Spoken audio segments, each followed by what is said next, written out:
Welcome back, blade fans. Something special today.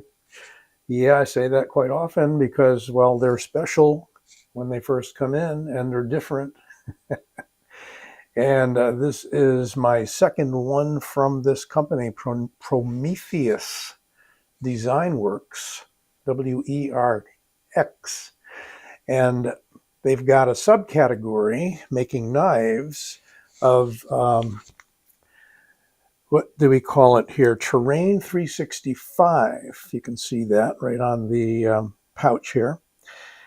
And I'm going to introduce you to a knife that is quite unique in that it is totally non-magnetic. That's one feature. The other one is because it's totally non-magnetic, it is totally unrustable. Yes, that's right. Not stain resistant, stain proof. Okay, why? There's no iron, no carbon, nothing in it that is going to stain or rust. And what we have here is the Invictus ATB. This is a classic that I've been trying to get my hands on for some time now. And seems like they were out of production for a while. And suddenly, recently, I saw that Southern Edges, a great place to do business with online, out of, believe, South Carolina, was carrying them. And just really, really incredible. I'm going to show you something first, if I can pull it off here. Let's see. Here's my UV light. So take a look at these thumb studs. They be glowing. They be glowing. Hard to tell under the bright studio lights, but there you can see it. They are bright when there's no other light. And I guess part of that reason is so that it's kind of an identifier. You can see the knife in the dark. I go by feel if it's in my pocket. The clip works quite well. Don't know why I'm jumping to the clip because there's so much else to talk about with this knife. Before we open it up, this particular one is in carbon fiber and a very nice carbon fiber at that. There are other models in micarta and I think G10. And there is a model where there is no bolster and you've got solid, I think it's solid G10 or whatever, micarta on one side and solid titanium on the other. I happen to like the bolster look. Opening it up, there we have what I'm going to call a spearpoint blade. An all-purpose kind of utility blade that will give you lots of EDC use. You've got a forward belly.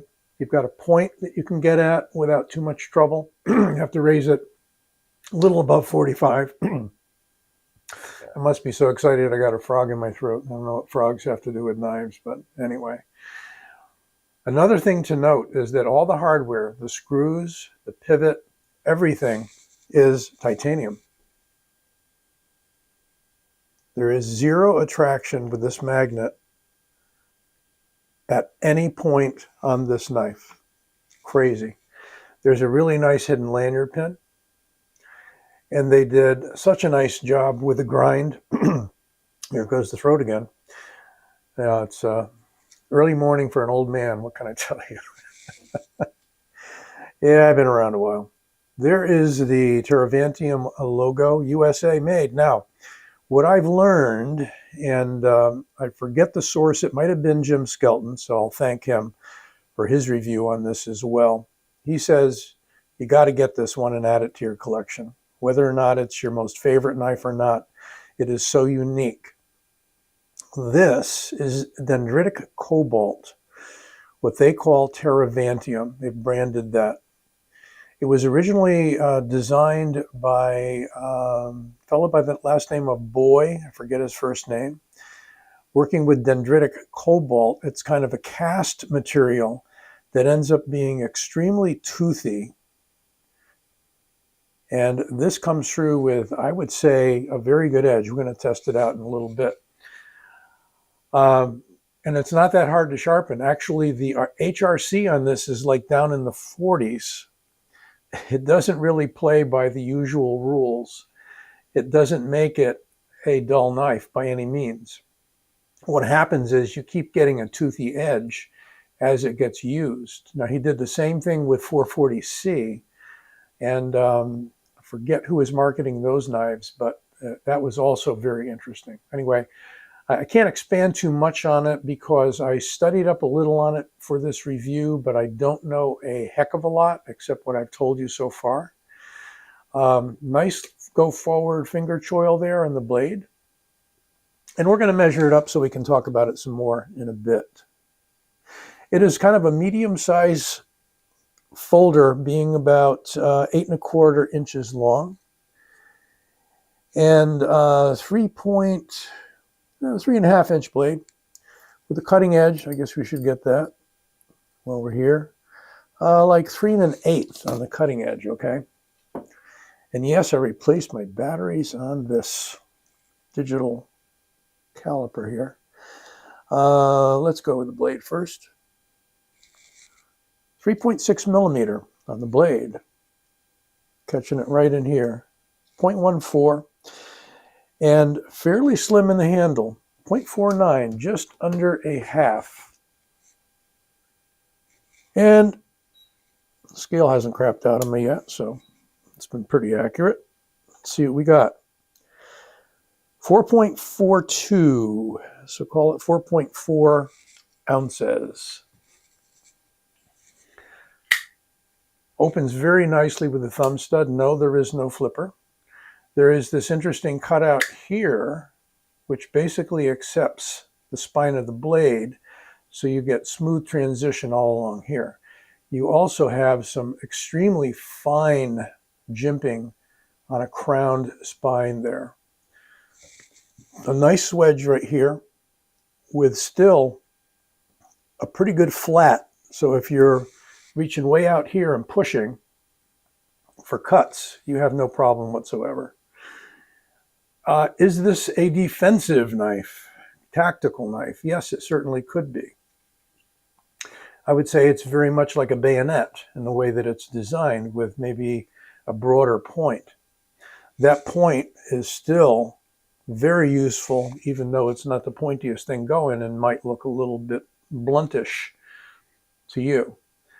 It's got a classic look, I think, with this rounded pommel, and there's detail everywhere.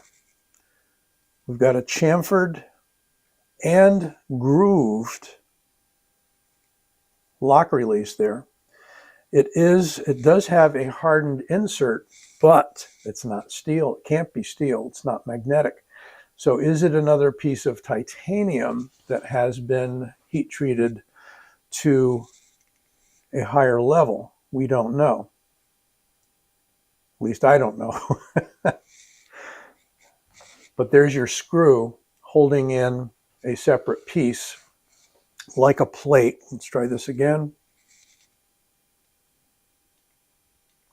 Get a lower brightness level. See if that works. If you look in there, you can see that there is an extra piece that's attached to the lock bar. Nice fuller here. Does that allow you to open it? No. It's below the level of the handle. Longish clip, but as I mentioned, it's got a nice ramp going in both directions, and it is almost completely deep carry. That's rare for a titanium clip. I think I only have 1 or 2 other knives where the milled titanium clip goes up that far. So look, you've got this deep in the pocket with just a little bit hanging out at the top of the pocket. Another nice run of jimping here. Look at this milling here. Flat to a round, and that is grippy. Just about the right amount. I mean, I liken it to a file.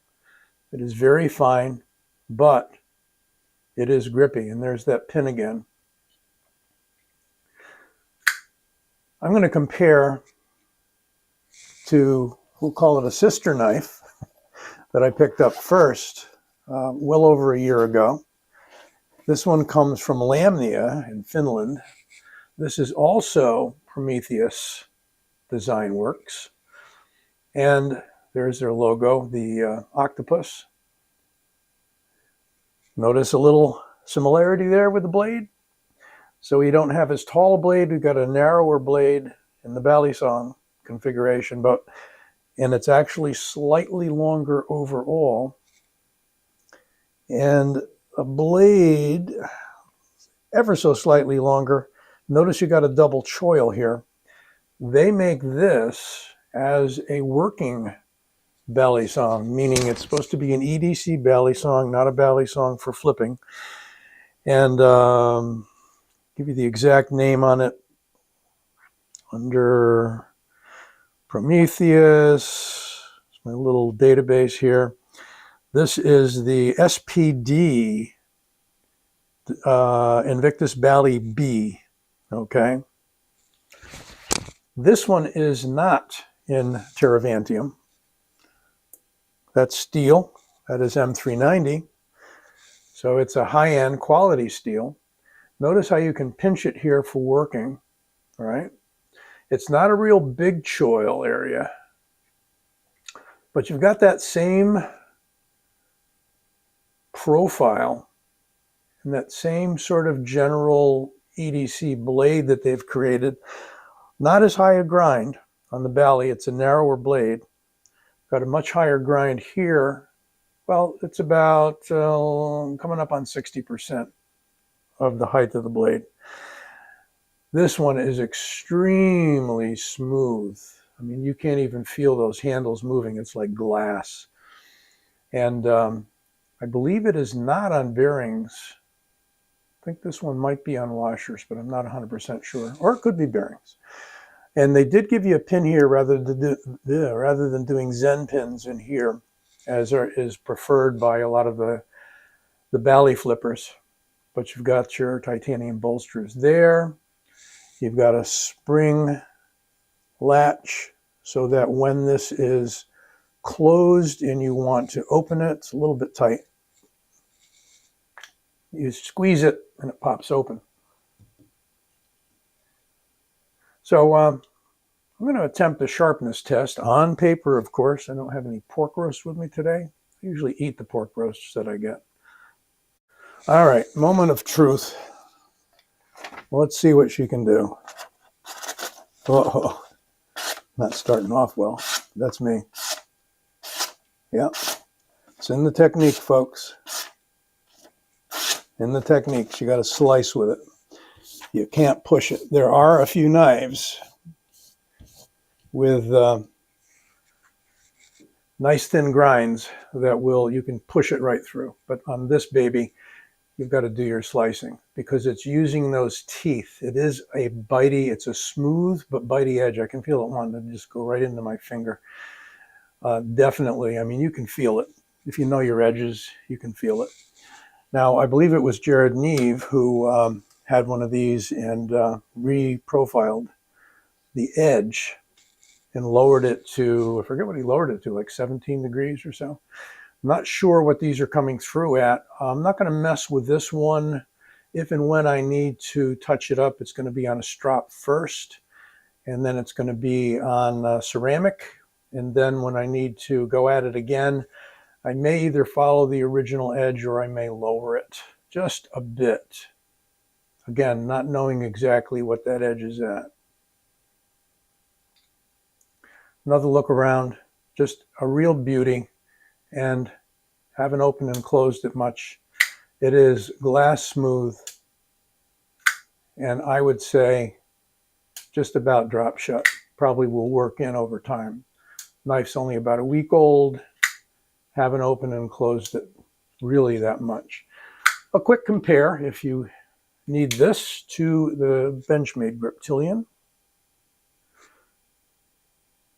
Exactly the same length as the Griptilian. And the blade griptilian is like fractions longer. Rat 1, of course, my standard 2 compares.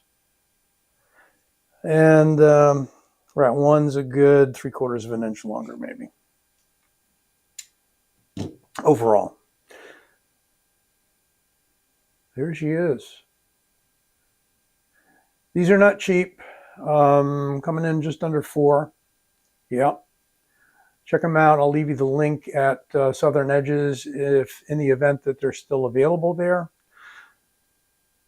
And look how the edges are broken right there too. I mean, detail, detail, detail on this knife.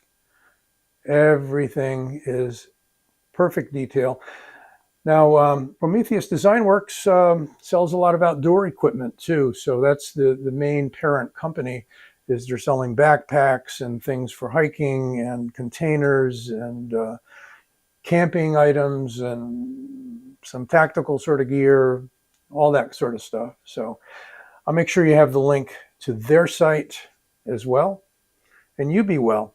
Don't forget to give this video a like and subscribe. I'll be back with you real soon with some other interesting stuff.